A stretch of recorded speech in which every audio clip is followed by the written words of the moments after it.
Welcome back to the sweatshop. Today we're going to be working on this 2009 Subaru Forester.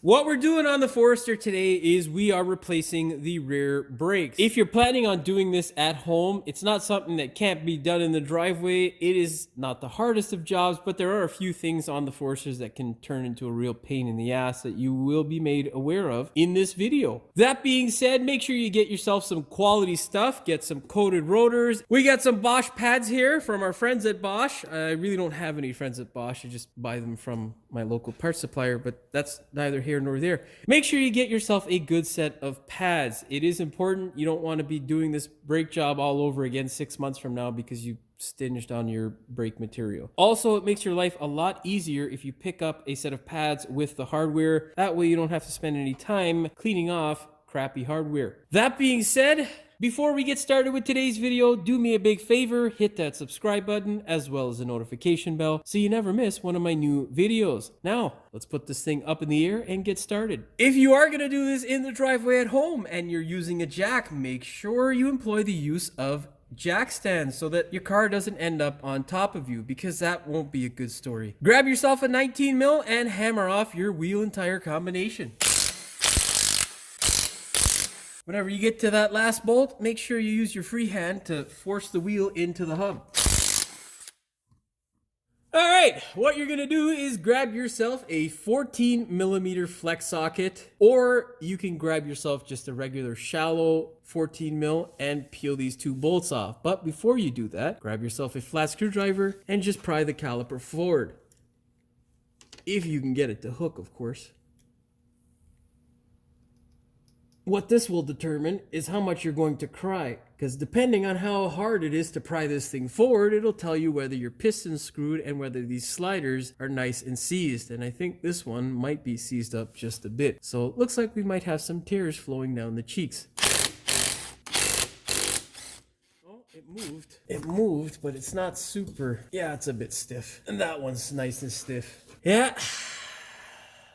This should be fun. Grab your caliper and set it on top of the upper control arm. Make sure you don't hinder your wonderful ABS wire, and make sure your caliper doesn't fall off anywhere. Usually just slide it on top on this control arm here. Now we need to go ahead and get these two 14 mil bolts out here. These guys can be a pain in the ass sometimes because of the rust belt. Everything likes to rot. They do have quite a bit of torque, which gets amplified by the amount of rust. The problem is, and what can be a real issue, is they turn into a 13.5 mil or a 13 mil altogether, which can be a real pain in the ass if they round out. So whenever doing these two bolts, make sure you get the socket on all the way. Don't just fire it halfway, because you'll cry yourself to sleep if you spin these things out, because they're a pain in the ass to get off.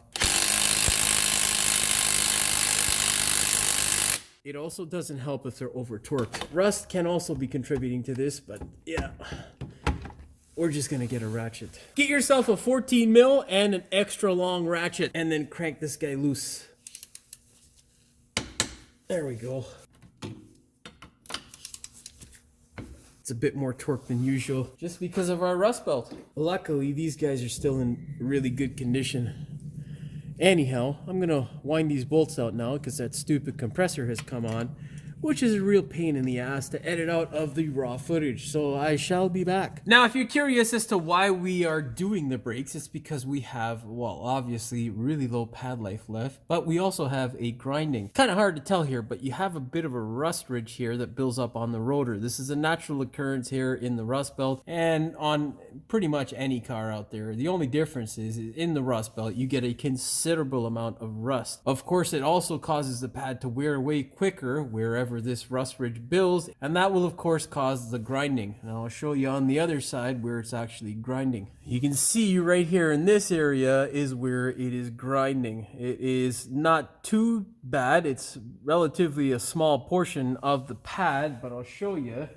This is the inside pad here, and you can see right there that ultra shiny spot and where the pad material has basically worn completely away. That's where we're getting our wonderful noise from. Same sort of thing that's going on the outside pad. The good news is that they both wore evenly relatively and didn't have any real uneven wear. Obviously, if your brakes look like this, you need to replace them. hopefully you find this segment here useful.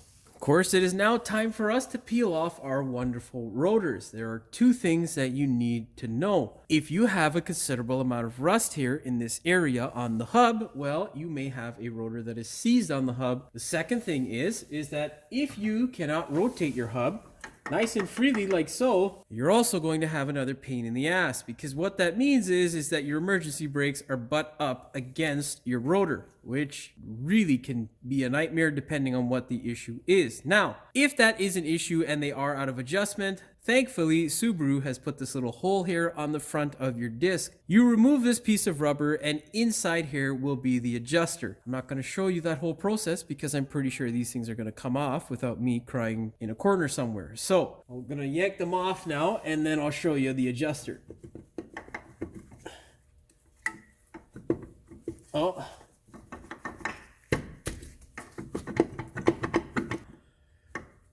Yeah, it looks like we're going to be showing you the adjuster right about now.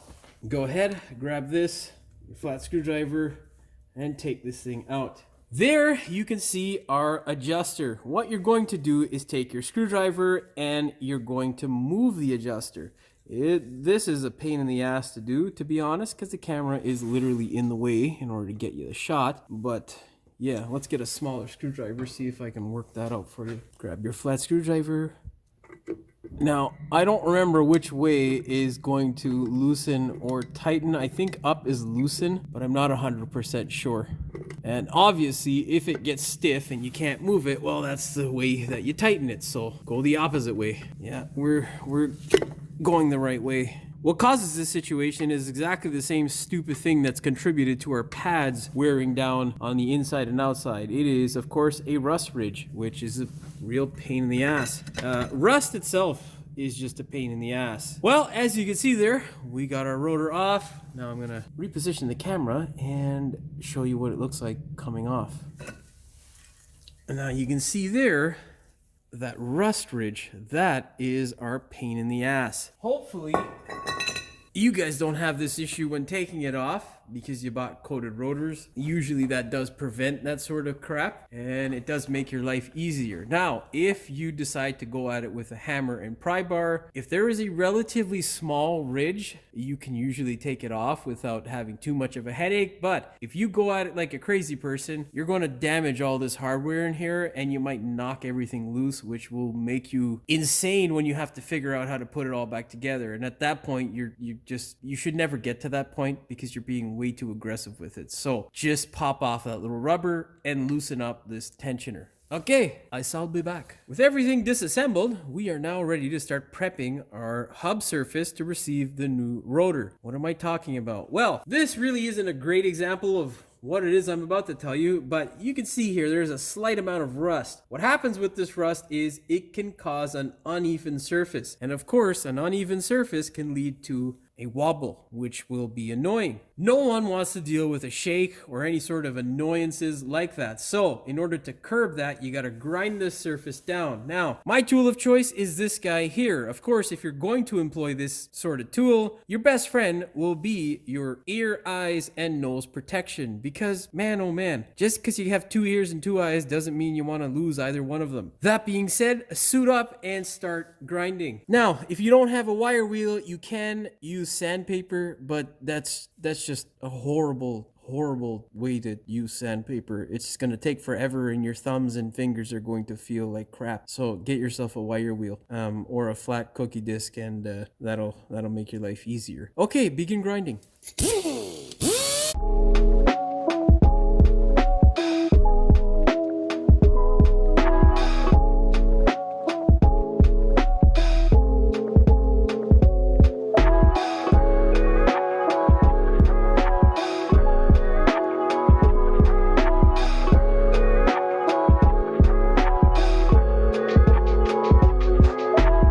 There you go.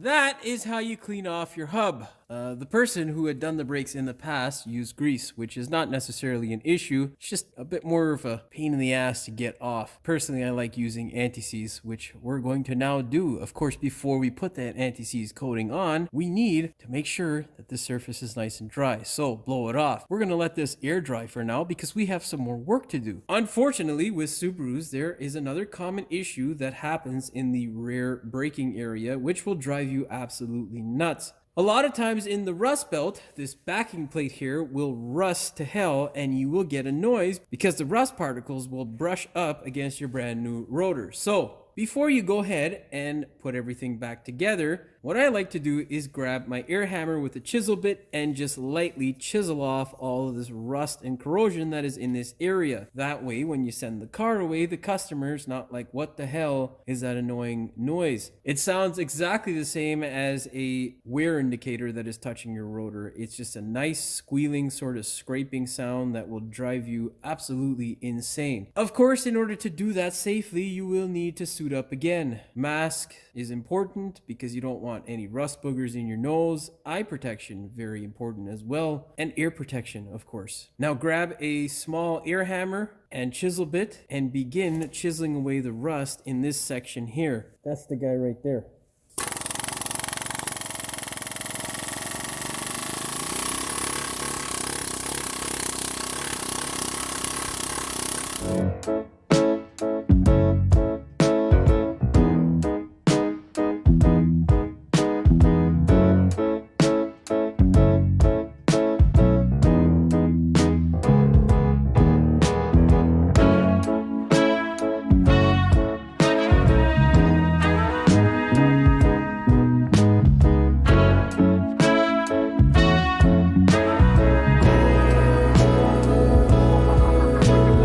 Now, hopefully you get the idea. I'm going to move my camera out of the way so I can complete this without bending my neck in an awkward position to show you what's going on. And I'll show you a finished product. So yeah, continue on with yours and I'll see you back in a couple of milliseconds. Now, you should end up with a result like this, where the majority of the rust in this area that may come into contact with your brand new rotor is out of the way. If you are in the south though and you're watching this, you don't necessarily need to partake in this, especially if it's not rotted. Of course, most of your cars aren't going to look like this down south, so you'll be okay. Now, that being said, we can't leave it like this because it is exposed and it is going to rot again because, you know, I'm up here in the rust belt. So everything rots. You breathe on shit and it rots. Anyhow, you gotta grab your favorite color of paint. Mine is a zinc well-through primer because it frickin' dries really quick, which makes my life considerably easier. I have to walk over now to my tire machine and grab it, so I shall be back. It is also best that you prepare yourself for whatever job you're going to do, so that way you don't, you don't have issues that tissues won't solve. What you're going to do with whatever paint you select is grab it and shake it well before you apply so that you get a good coating. Yep, definitely the right. Oh, scrape off whatever debris may be on your nozzle so that it doesn't fire wildly. Now, you're not trying to cover anything else, just the area where you hammered. You do not want to get this stuff all over your emergency brakes or the emergency brake shoes because it doesn't need to be on there. It would also help if I could see what the hell I'm doing. But see, the problem is when I turn my light on, it screws with the shot. See what I mean? Right there? Yeah. The issues that we have to go through in order to bring you guys videos is it's a real struggle. So yeah, hit that subscribe button to support me, so you know, and watch the whole video. It really does help. Okay, yeah, that's pretty much it for this side. Don't forget your mask because yeah, this shit's toxic. You can see how much is floating around in the air right now. I'm gonna go do the other side and then I'll show you how to coat this guy. What you're gonna do, of course, is wipe down your hub, make sure that it is debris free. Then you're going to grab your anti-seize, you're going to glob it on in the middle. Make sure you get a nice thick layer so that if you ever have to change out your tire to your spare tire, you don't have to kick the wheel off the car like it owes you money. With a nice thick layer around your hub area, you're going to take a dab of anti-seize and just spread it on the surface. You don't want it to be too thick here because you want to make sure that there is no debris or any bristles that get trapped in the anti-seize, because of course that will cause you an uneven surface, which will then cause you a headache. So yeah, do yourself a favor. All right, look at that. That is essentially what you want. We're almost all the way there, so we're just going to continue on doing this because I find it rather relaxing. What's that artist there with the afro? I don't remember his name. The white guy from like the 80s. Yeah, man, I don't remember his name, but whatever. He used to paint like this. He used to speak like that. You know what? That sounds legit, bro, but I don't know. Anyhow, just continue on, and there you go. There is a mechanic's Picasso, I guess you would call it. Unfortunately, though, I can't sell this to some idiot for $1 million, like some of these stupid works of art that are out there. I think they call it abstract art. I'm not by any means some sort of artsy fartsy type person. I have not one clue. I just know when I look at a picture that is worth supposed money, it should tell me a story. And if it's just blots of paint that drip down a canvas, that is just bullshit. Anyhow, that's just my opinion and I'm sticking to it. All right, well, that's enough rambling on. There is what your hub should look like. Now you can go ahead and put your rotor into place. I'm going to research this artist just to find out who it is, but he made good paintings and they were usually of landscapes, which were awesome. I really liked watching that show. But it was through that show that I realized that my hands were rather useless when it came. Oh boy. Well, my English is also useless as well. I'm a mechanic, not a goddamn linguist. Anyhow, the moral of the story is here. I'm not an artist. I'm just a mechanic. Will someone take that fucking alarm off, bro? I'm gonna go out there and tell them to shut up. This whole clip is garbage now. Go ahead, grab your rotor and put it on the vehicle.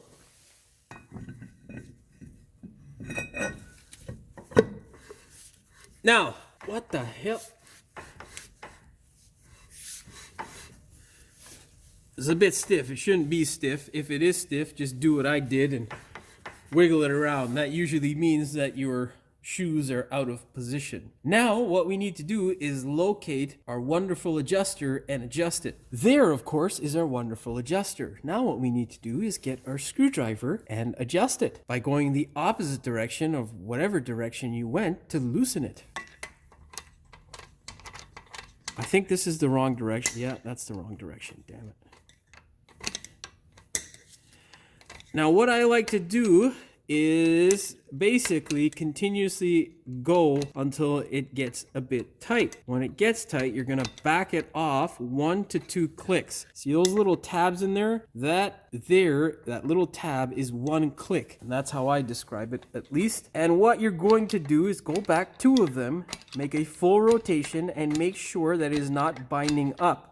A little bit of binding is okay. As long as you don't have to really force it, you should be adjusted correctly. Now, if you have to force it, like so, that is too much. This, my friends, is tight. Now, one thing that can be deceptive is, remember, we don't have any lug nuts that are holding our rotor onto our hub, so it may not be sitting flat. Now, if it is sitting cocked instead of straight, you will have a rotor that is not going to be adjusted properly. So make sure you have your rotor sitting nice and flat. If it's not, you're going to be upset. And then just back it off 2 clicks, give it a full rotation. Now, obviously, you can hear it grazing up against the rotor, but that's not an issue. Just remember, if it is too tight for you to move by hand, or you have to put a bit of strength into moving it, it's too tight, readjust it. Very important, do not forget your rubber, because if you forget it, you can end up in some real issues down the road. Of course, clear the rubber off, put some nice anti-seize on it so that it doesn't rot up, and then just force it into place with your thumb. There, my friends, is our rotor. It is nice and installed. Now we have to go over to our bench and I'll show you the hell that is our caliper bracket. This, of course, is our wonderful caliper bracket. And these here are the pads that came off that wonderful caliper bracket. The good thing is I did not have to smash these things with a pry bar in order to get them to separate, which is nice. Unfortunately, this guy here, well, it's not too bad, but this guy here is pretty seized which sucks. What I like to do when they're semi-seized like this is you grab a 17 mil on a low impact Ugga gun. Why a low impact? Well, if you hit it with a really high impact or high torque Ugga gun, you will break the slider off inside of the bore. Then you will need a caliper and a small fortune, because these calipers are increasing in price daily. Well, everything's increasing in price daily, which sucks, but don't make that mistake and break off your guide pin inside the caliper bracket. What you're going to do is set your socket on. You're going to move your rubber boot back and then just spin it up like so.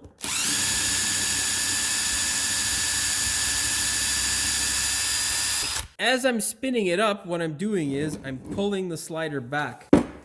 Now, you can see there all that rust. You can reuse these. You can go ahead and grind all this crap off. The problem is when it's that heavily rotted, this is never going to seal very well. So I've gone ahead, I've ordered new guide pins and we're going to replace these. But the process is something that I've showed many a time in many of my past videos. So all you got to do is just take a wire wheel and grind the hell out of that in order to get rid of all the rust. If yours is not heavily pitted, then you can use it. When they look like this though, they will usually be heavily pitted, which will lead to moisture getting in. On the other side caliper bracket, we also have a rubber boot kit that is on the way because this guy here is ruptured. So we're not even going to try and salvage that or put silicone. That's just stupid. The only way you do that sort of stuff is if you don't have access to parts and it's 2 minutes to closing time and you can't get parts the next day and you got to go home because that's your only ride home. That's the only way you try to curb those types of issues. Other than that, just get new parts. Peel off your sliders. That's not a slider. This is a clip or hardware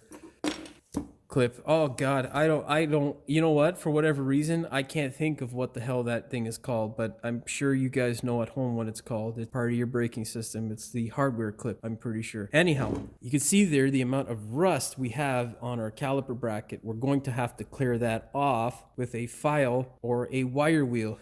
Now, usually what I do, if I had access to it, I would do the same thing today, but I would sandblast it. If you have a sandblaster, don't bother with a wire wheel or anything else. Just sandblast that crap. Get rid of the rust. It takes half the time and it is really, really easy to do. Now, one other thing you want to know is before you stick it in the sandblaster, you want to tape off any of the orifices that will contain any sort of grease, because you don't want sand in the threaded portion here, in the threaded portion here on your guide pins, or in the bore. And if you do get it in there, make sure you clean the hell out of everything after you sandblast it. With regards to this guy here, don't mix them up, because that rubber, although it's hard to tell that there is a rubber there, makes a big difference in how your braking system will perform. And also, if you don't put those rubbers on, it can lead to a situation where you have a little bit of an annoying click from time to time. So don't mix those up. If you have a pin that is seized like this, what you're going to do before you hit it with an Ugga gun is try to break it free by using a wrench or ratchet. This one here is a 17 mil. If you have an aftermarket one, it may be a slightly different size. Yeah, this guy's not gonna cooperate. So it looks like I'm gonna be showing you how to get this thing off. Oh, no. Yeah, we got it. There we go. Now, if for whatever reason I wasn't able to break this thing loose, what I would do is I would go over to my vise, lock this thing in it, and put some heat across this section here. Doesn't take very much, but be careful, because if there is a lot of grease up in the top here, grease likes to boil and build up a lot of pressure, and it will fire this pin out at you. Christian, if you watch this, you know what I'm talking about. Yes, this thing does have the potential to come out of there like a bullet. A very slow bullet that probably won't pierce your skin, but I mean, really, who wants to find out the hard way whether this thing can actually pierce your skin or not? Once you get it moving, go ahead, grab your low impact Ugga and just spin it up. And there you go. No, friends, that is not diarrhea there. That, my friends, is rust and grease combined to make your life a living hell. Set your pins aside. You can go ahead, remove these if you're going to replace them. We are. And then what you're going to do is get a drill set that has many different sizes so that you can remove whatever rust and crap is in this hole. Okay, I shall be back once that pile of junk compressor shuts off. Grab the appropriate drill bit size and what your goal is just to ream out the rust. Any dirt and crap that is in there, like that sort of disgustingness, that really does look like just ugh. Anyhow, remove that stuff from there. If you're wondering, it's a 25th, oopsies. In case you're wondering what the size it is, 25/64 of an inch. I don't know what that is in millimeters. Unfortunately, I am in Canada. We're a bit of a confused nation because we claim to be metric, but we still sell all kinds of shit in the imperial sizing, which, yeah. Go figure.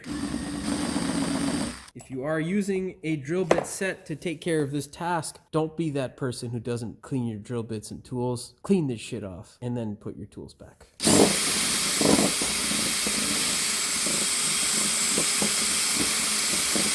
What I like to do is continuously move the drill bit in and out in a circular sort of motion with it at an angle that is straight to the bore of the hole. That way you remove as much crap as possible.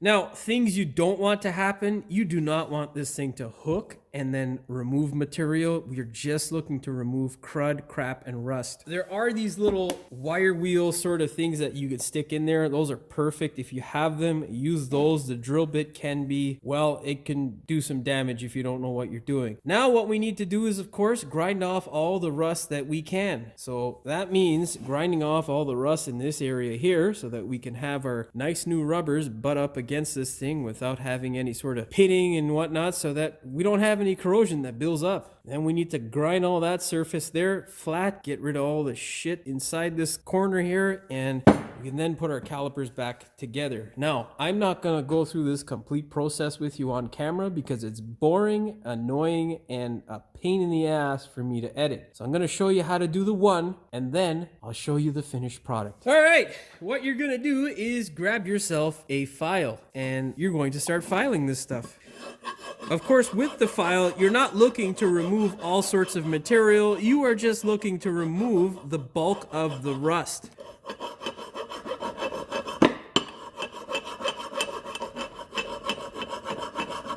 You can see here, this is a super fun job. If you're a young lad thinking of becoming a mechanic, well, I sincerely hope you come across this video and change your goddamn mind. If you're in the Ontario region, because it sucks, you don't get paid extra for doing this sort of crap. If you're in California, great trade. You get paid way more than we get paid out here. On top of that, they don't have to deal with rust. Now remember, you're only trying to remove just the bulk of the rust. Take your time with this, do not be overly aggressive, and don't remove all kinds of material. As for this guy here, it doesn't take very much to get rid of the smudge that's in there. What you gotta do is just take a grinding disc like this and just work it around this area here on the flat side, and then of course you'll get a wire wheel and go around the circumference here so that you get a nice mating surface. You know, instead of just voicing all that, I could have just showed you, which I'll probably do right now. Eye, ear, nose protection, very important to the longevity of your life.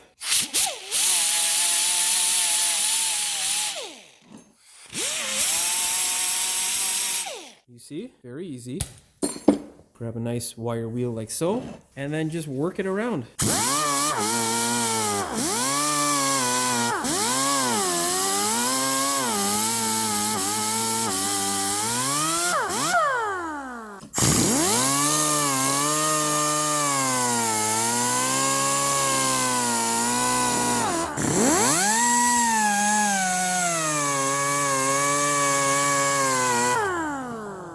Oh, also, when you're doing it and trying to show people at home, you should make sure you put it on camera, Jimmy. Stupid. Essentially, you want to get off as much rust and crap as possible. This is basically the end result that you want to end up with. Of course, do the same thing for the mating surface over here.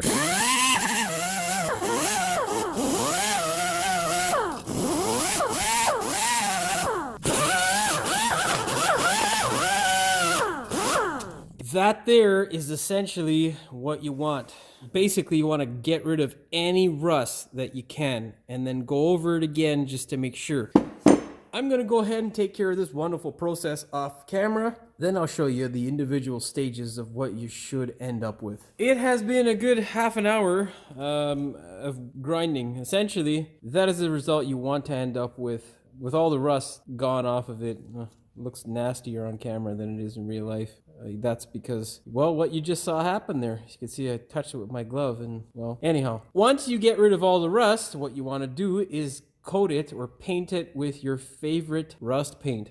Before you paint it, of course, brake clean the thing, make sure it is nice and clean to receive the paint, and then you should end up with a nice result like this, where you have a caliper bracket that is nice and coated so that it doesn't rust to crap. Then you can go ahead and put your clips on. Now I'm going to go ahead and coat this one. Of course, make sure you shake it well. You don't want it to be drenched in paint because then nothing's going to fit properly. After you've given some time for your paint to dry, what you're going to do is grab these brake clips here and you're going to slide them into place. Of course, this is something that can be tricky because what happens is these guys like to rot away. And when they do rot away, this thing isn't going to have anything to grip to. So what I like to do if you're in the rust belt and you have this issue is you can take a vice grip like this and just clamp this guy here and bend the tab so that it's a bit flat. You can see there that they were kind of bent before. Once you take some of that bend out, it's going to hold it in place. What you want to do is then just slide it in. Don't be overly aggressive with it, of course. Once you get it sitting in place somewhat, you're going to take a flat screwdriver like this and then just push the clip into place by just forcing it like that on that tab. Of course, you shouldn't be overly aggressive with this. Now, you want to make sure that the clip is sitting in place like that. If it is slightly off here, not a big deal, not the end of the world. You just want to make sure that it's sitting nice and flat. That way, when you go to put in the brake pads, you're not fighting this thing and then, you know, ready to chuck this thing at your goddamn window.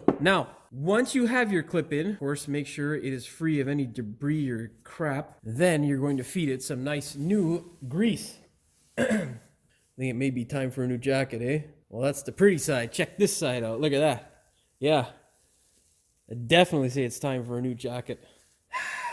Maybe I should make a Jimmy's Auto Clinic jacket, but then it's going to hurt me when it gets all, you know, disgusting and whatnot. But anyhow, take a generous helping of grease, nothing too generous because you don't want it to end up on your rotor because, you know, there's way too much on there because that will void the purpose of your brakes. Just give it a nice helping like that. That way your pads can slide nice and freely.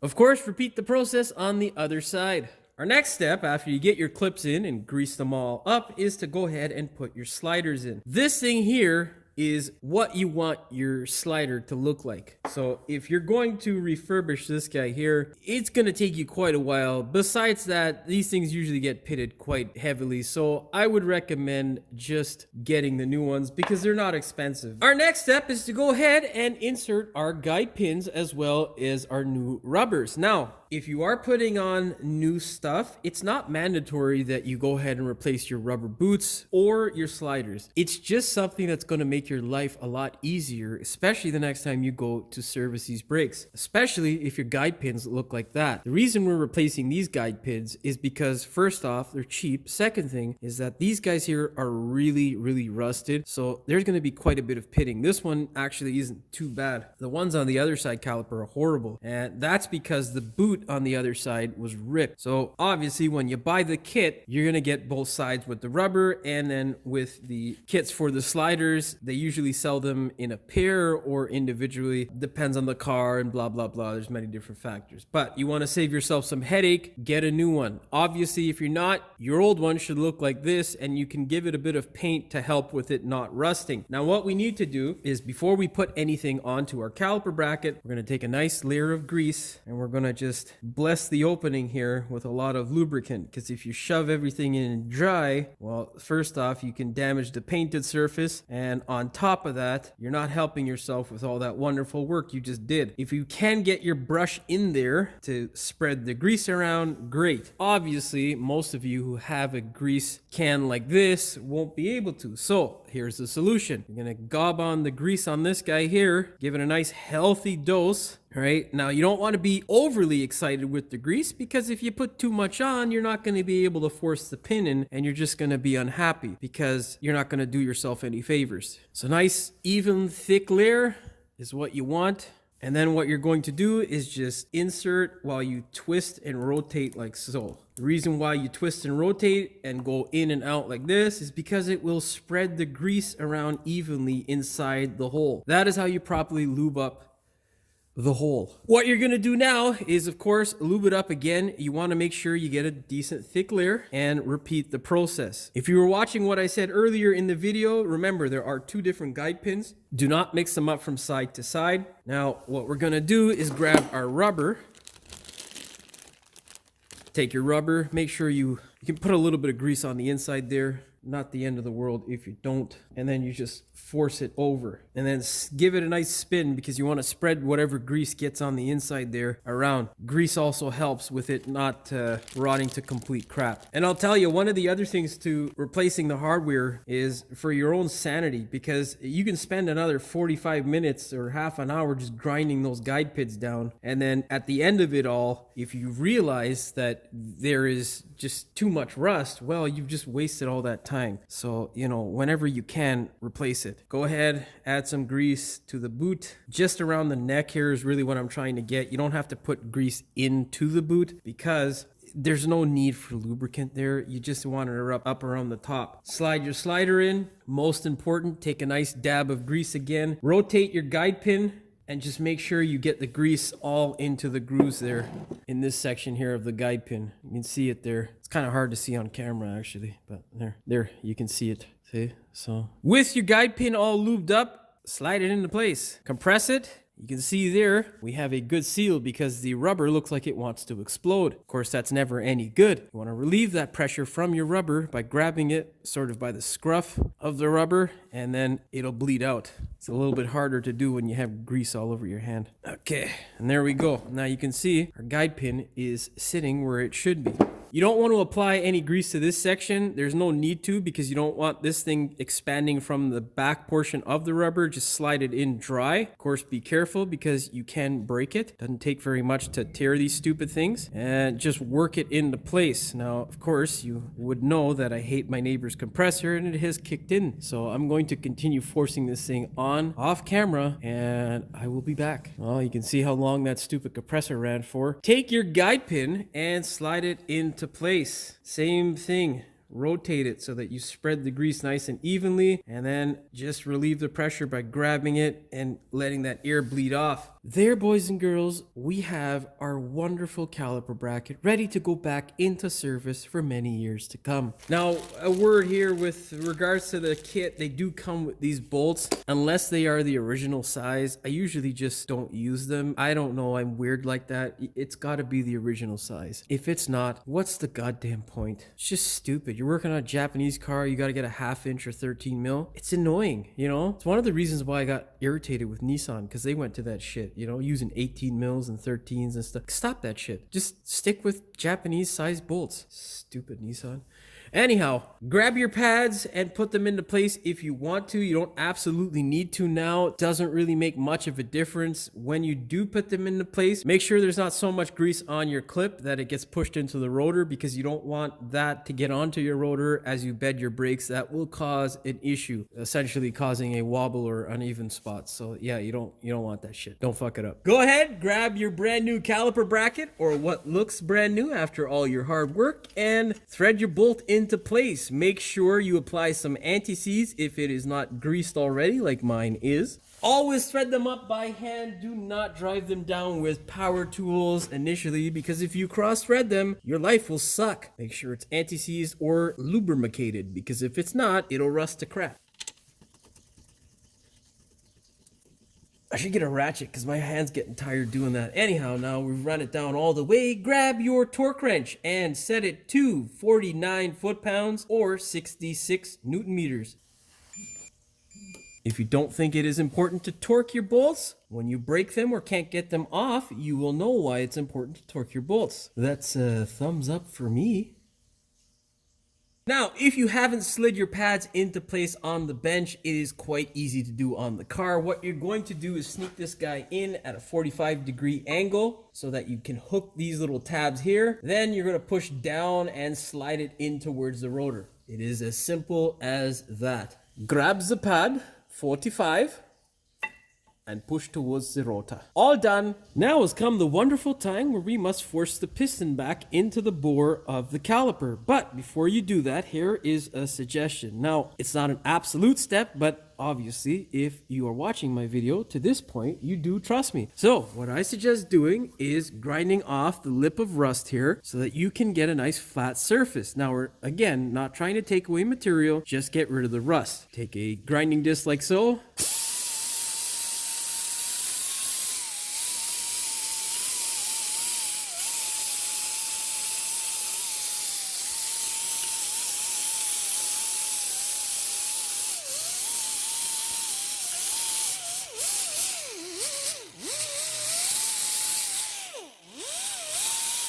Now, the reason why I do this is two reasons.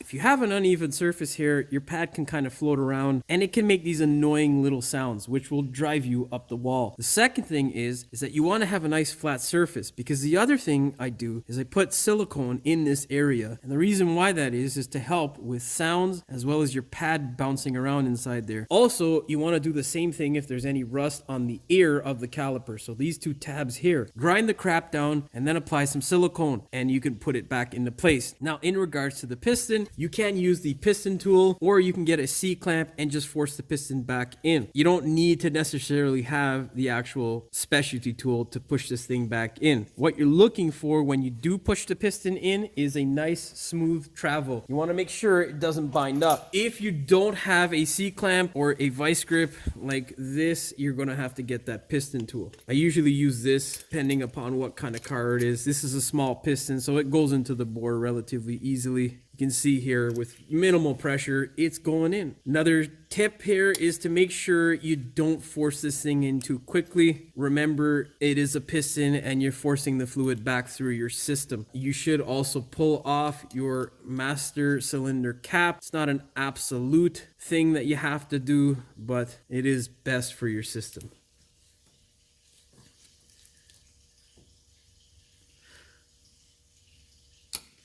When you get to this point, as it's going into the bore, what you want to do is just knock off any dirt on that rubber, especially any shards of metal that may be embedded in the caliper boot, because it can puncture the boot, and that would suck. Because if you have a punctured boot, well, that means air can get in, and when air gets in on bare metal, you know what happens? Our good friend rust. And what is rust good for? Headaches, tears, trauma, depression, anger, anxiety, anything negative. Rust is good for absolutely nothing positive. Yeah, sucks. I hate rust.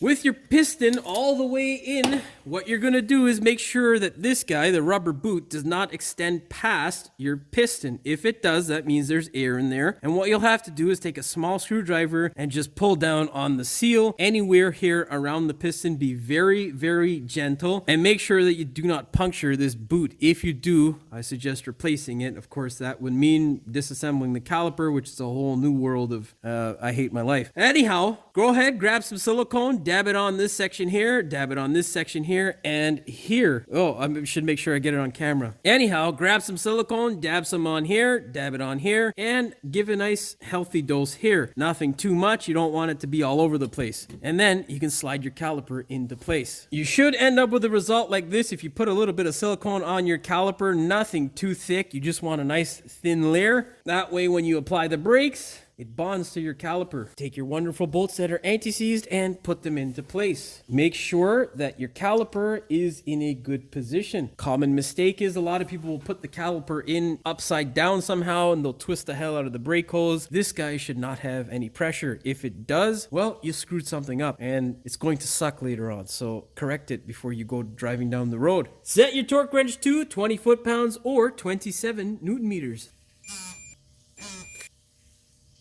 Yay! Now it's that wonderful time where we have to lift our heavy wheel and put it back onto the car. For whatever reason, wheels just keep seeming to get heavier and heavier, and I'm getting weaker and weaker as I get older, unfortunately. Anyhow, before you put your wheel on, what you want to do is make sure you lubricate this area here so that it doesn't rot to hell on your hub as well as on the rotor. So put a nice layer of anti-seize or some white lithium grease. Then you can go ahead and throw your wheel on.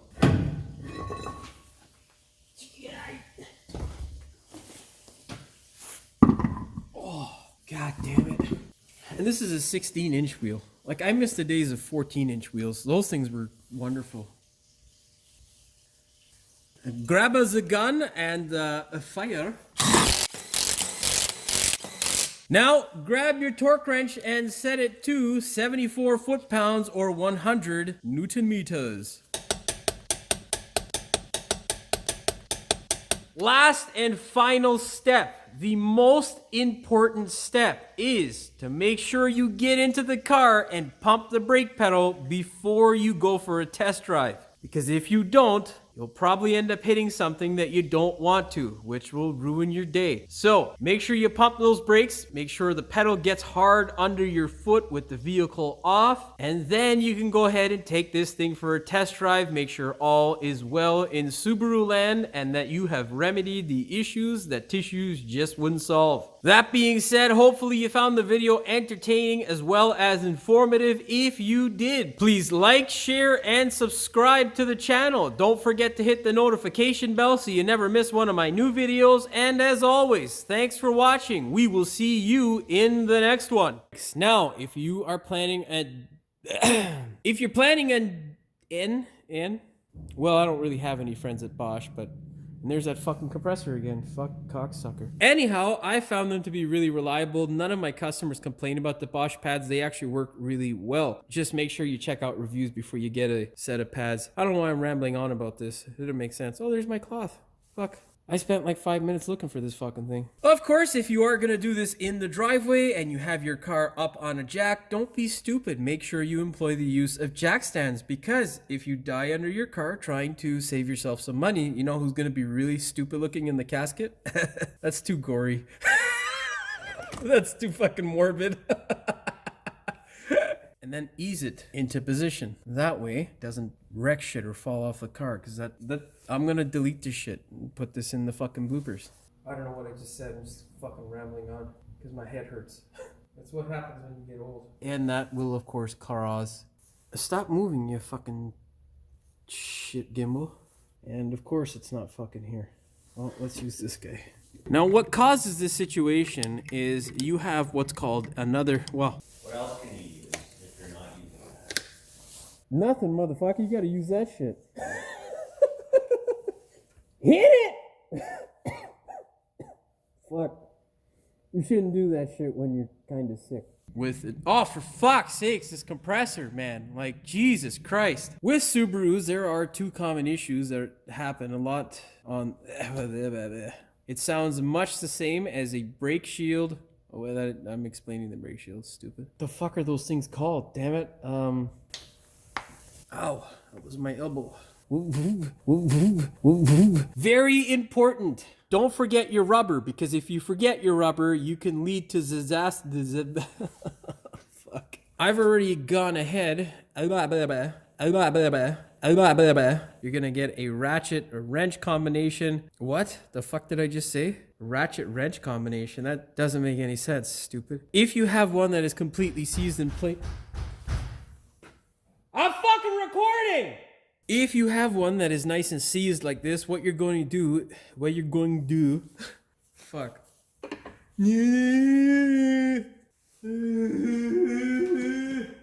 So I go, is I would walk over, I mean, really, who wants to find out the hardware? Fuck! Ugh. I just hit the fucking camera, cocksucker. The pair of these guys here, I think, was like 28 something. It's $13 per slider, $13.28. Well, I can't really tell you the price because obviously most of you guys are going to be in the States or some other country, and you're going to be like, well, what the fuck, bro? So this clip is just garbage. Yeah, let's see how it goes. Yeah, right there. I was gonna say orifice, but you know, like the fucking jokes that can come out of this sort of scene is like, it's just too much. I'm trying to be as professional as possible, but yeah. Oh god. And get it up around the neck of the slider or glide pin. Glide pin. I said that weird. With this guy here, you don't want to slide any grease. What? There is not so much grease here on your slider or clip. Slider. I don't know what the fuck I was gonna say there. Oh, shit. Grabs the pad. Turn it 40. My fucking German accent screwed up there. Now, in regard to... and make sure that you do not puncture this piston. Fuck, I put them bolts. God damn! Should be prepared, you know? But no, I gotta be the fucking Atari. I did that one with my left hand because I want to be ambidextrous. I think that's the word. Fuck. Ugh, ugh, ugh.